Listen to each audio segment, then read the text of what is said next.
Assalomu alaykum. Men Jabbor Fasliddin.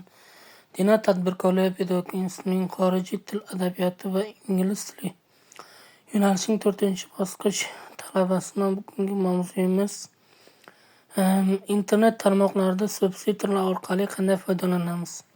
Subtitr asosan o'sha bir qancha matn yoki videolarni o'zbek va boshqa tillarga tarjima qilish yoki ularni tillarni bizga o'girib berish, tushunmagan joylarimizni tushuntirib berish deb ataladi va subtitr asosan qayerlarda qo'llanadi? Subtitr asosan o'sha internet tarmoqlarida, kompyuter va texnologiyaga oid bo'lgan narsalarda asosan ko'proq qo'llaniladi.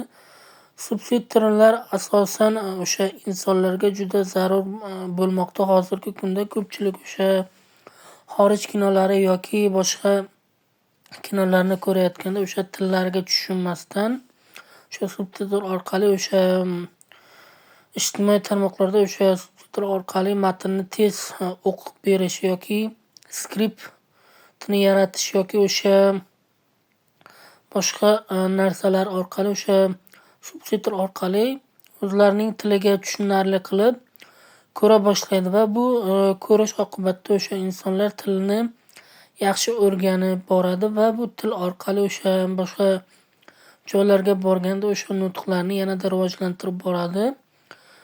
Asosan o'sha videolar YouTube platformalarida ko'rish mumkin. Bir qancha xorij filmlari va kinolarni tushunmay qolsak, o'shani subtitr asosan ingliz tiliga yoki o'zining tildagi bo'lgan kinolarni o'zbek tiliga tarjima qilib ko'ramiz.